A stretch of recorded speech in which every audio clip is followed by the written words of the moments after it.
Presidente, muitos cobram aqui no Rio de Janeiro uma polícia cidadã, mas não sabem que dentro dos batalhões, esses policiais são cidadãos de segunda categoria. Não têm os seus direitos básicos de cidadãos respeitados e, infelizmente, eu começo a perceber uma tropa completamente acuada, muito em função disso. Esse caso lamentável recente aconteceu com a senhora Cláudia, que foi arrastada ao ficar presa na traseira de uma viatura, e se é que serve de consolo, acho que menos mal, porque o laudo do DML concluiu que ela morreu pelo disparo de arma de fogo, portanto não estava viva naquele momento chocante, impactante para qualquer um, mas aqueles policiais militares, obviamente, não agiram com dolo, não queriam que a situação acontecesse da forma como aconteceu. Não participaram da operação que estava acontecendo naquela localidade, foram lá em apoio, no intuito de levar essa vítima para o hospital. Acabou acontecendo essa tragédia, e eles que estavam na intenção de salvar aquela vida, de uma hora para outra, se veem presos em Bangu 8, atual complexo de Ericinó, concebido para abrigar os criminosos mais hediondos do Rio de Janeiro e do Brasil. É lá que estão sendo jogados policiais militares da ativa. E diga-se de passagem, esses 3 policiais militares envolvidos nessa ocorrência que acabo de citar, foram presos por crime militar, por descumprir uma norma da corporação que não indicava que eles procedessem ao socorro daquela forma, cuja pena máxima é de 1 ano. E lá estão eles presos como marginais criminosos em Bangu. Erraram, que paguem pelo seu erro, pelos seus erros, mas lugar de policial militar da ativa, aguardar seu julgamento, é numa unidade policial militar, é o que diz a lei. Mas o seu direito de cidadão é rasgado solenemente. Não digo nem ir para a unidade prisional, não, porque o próprio famoso BEP já é uma aberração. Eu lembro quando da sua instalação, que lá funcionava uma unidade prisional comum da Secretaria de Administração Penitenciária, e foram simplesmente catados de vários batalhões policiais que estavam aguardando julgamentos por crimes ou por transgressões disciplinares, foram jogados ali no BEP, e eu lembro que eles eram servidos em pratos com a sigla CVRL pintada embaixo em leak paper. Vários desses que depois são inocentados, infelizmente com o militar é assim, que tem que provar sua inocência, eles são inocentados e voltam para as ruas para trabalhar pela nossa segurança. Imagina como volta o moral de um profissional desse quando volta a trabalhar normalmente na Polícia Militar. Maior prejudicado quem é? A sociedade, a população. E aí eu começo a conversar com muitos policiais militares nas ruas e começo a constatar que eles próprios estão convencidos de que é melhor se omitir do que trabalhar e correr o risco de errar. Porque muitas vezes, até quando trabalham certo, também são punidos. Eles estão preferindo se omitir. Isso é muito perigoso. E não é só minha palavra, não. Vários indícios podem corroborar o que eu estou falando. Esse vídeo recente que vazou na internet, que 2 policiais militares armados na Rocinha são cercados por marginais, são agredidos a socos, a pontapés. Esses mesmos marginais destroem a viatura da Polícia Militar a tijoladas, a porradas de marreta, de pá, e eles não reagem. E aquelas imagens mostram claramente que é uma situação que eles poderiam agir em legítima defesa, com tiro de advertência ou com tiro contra quem estava os agredindo, porque eles correram sério risco de morrerem com um tiro da própria arma deles, se aqueles marginais tivessem tomado a arma e executado esses 2 policiais militares. Veja bem, eles preferiram correr o risco de morrer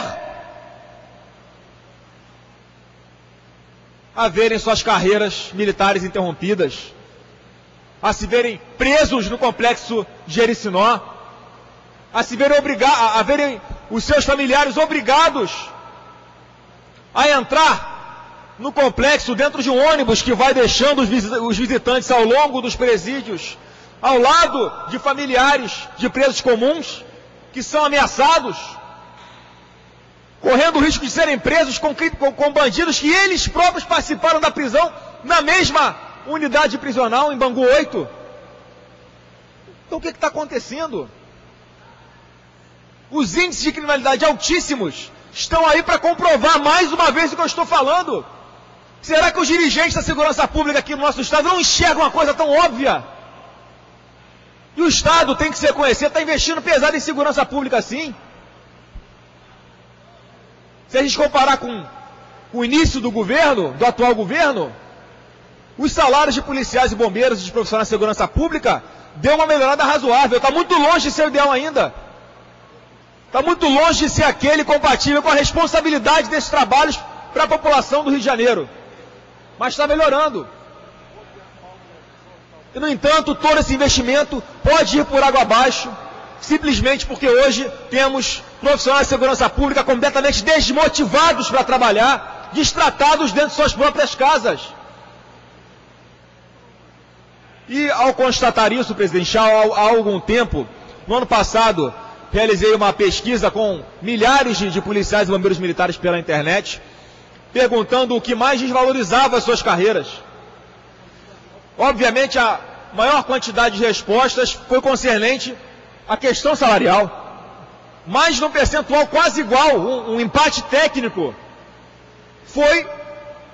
a maior insatisfação foi referente aos regulamentos disciplinares aplicados de forma equivocada, de forma a coagir injustamente a tropa, de forma a abusar e desconhecer que embaixo de uma farda existe um cidadão.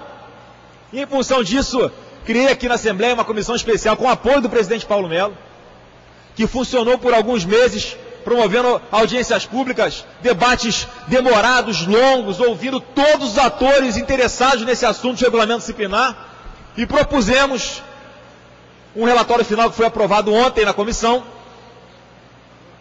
um novo Código de Ética e Disciplina dos Militares do Estado do Rio de Janeiro, com diversos avanços. E aí, quando a gente fala em dar cidadania para policiais e bombeiros militares, a resistência é muito grande. Os atuais regulamentos disciplinares tratam de questões, de questões administrativas. Tudo que é crime é tratado no Código Penal Militar. Esses 3 policiais militares, do caso da senhora Cláudia, estão presos pelo Código Penal Militar. Nada tem a ver com o regulamento disciplinar na prisão deles.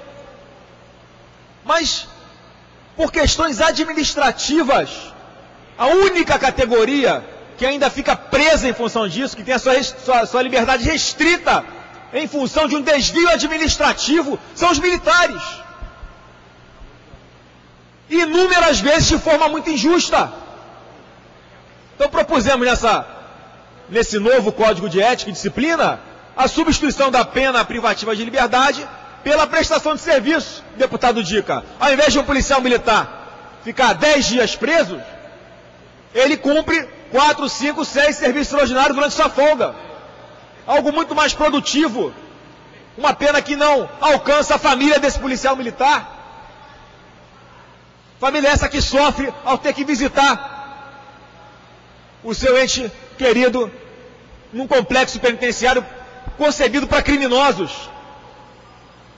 Várias propostas que certamente ajudariam em muito, principalmente os dirigentes da segurança pública aqui no Rio de Janeiro, a darem um olhar mais humano para a tropa, da tropa essa que eles tanto cobram, mas que pouco reconhecem. Ninguém procura saber como eles são tratados dentro dos quartéis.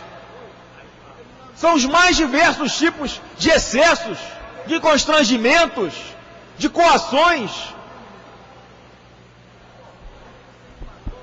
E esse regulamento propõe, entre outras coisas, a aplicação do regulamento disciplinar aos ativos apenas e aos inativos em alguns raros casos, e em caso de exclusão de inativo, a manutenção dos seus proventos, porque os proventos são um ato jurídico perfeito, como diversas decisões judiciais já reconhecem. É uma contrapartida que o Estado dá a esse profissional pelos 30 anos de serviço que ele prestou. Não foi de graça, ele pagou para isso. Não pode uma pena, um reformado com 70 anos, 75 anos de idade, que comete de repente um crime passional de cabeça quente, ele vai cumprir ele vai pagar pelo crime que ele cometeu, mas não tem sentido ele perder os seus proventos. O que tem a ver com a pena, com o crime que ele cometeu? Nada. É um direito adquirido dele. Nessa proposta, elencamos as transgressões disciplinares em leves, médias e graves, para evitar distorções na dosimetria dessas punições. Para o mesmo fato, tem comandante que pune com 1 dia de prisão e outro que pune com 30 dias de prisão. Não tem sentido. E nada acontece com quem aplica mal o regulamento. A tropa está cansada, não aguenta mais, está preferindo se omitir a trabalhar e correr o risco de errar. O maior prejudicado somos nós, clientes da Polícia Militar e do Corpo de Bombeiros. Então, presidente, fica aqui esse desabafo. Estamos apresentando a indicação legislativa com essa proposta que tramitará aqui no plenário dessa casa. Vou buscar o governador para entregar em mãos essa proposta, para que, no mínimo, a Polícia Militar e o Corpo de Bombeiros colaborem para que seja enviada à Assembleia Legislativa uma mensagem tratando dos novos regulamentos disciplinares para os militares do Rio de Janeiro.